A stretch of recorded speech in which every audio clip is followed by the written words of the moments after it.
The psycho killer of Hilltown.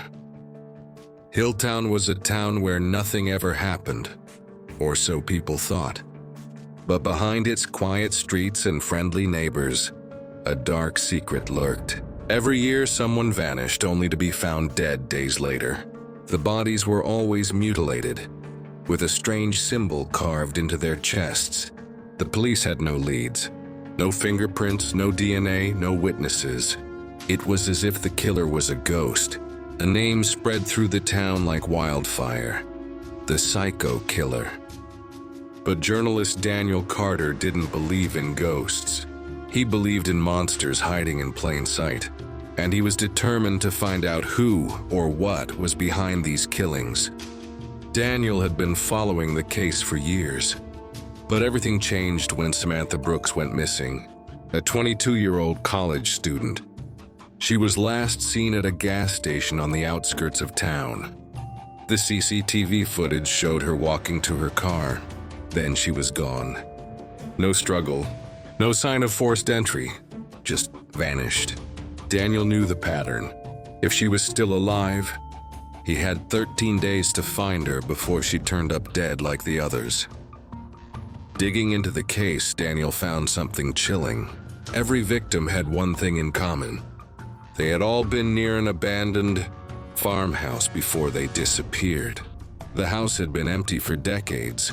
The locals avoided it. Some said it was haunted. Others whispered that something lived inside. Daniel didn't believe in ghosts. But he knew one thing: killers always returned to the scene of the crime. Armed with a flashlight and a camera, he made his way to the farmhouse. The air was thick with the smell of decay. The wooden floors creaked under his weight. Then he saw it, a wall covered in newspaper clippings of the missing victims. The same strange symbol was scratched into the wood, the same one carved into the victims' bodies.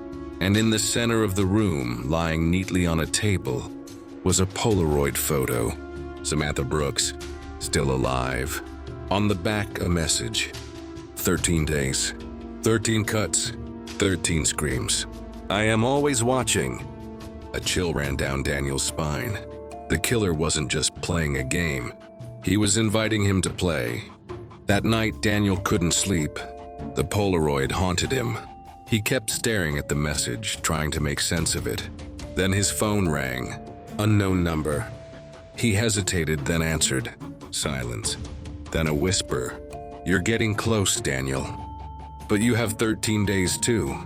The call ended. Daniel's heart pounded. He turned slowly, the shadows in his apartment suddenly feeling alive. Then he saw it. A fresh Polaroid lying on his desk. His own face. And on the back, a new message. The game continues.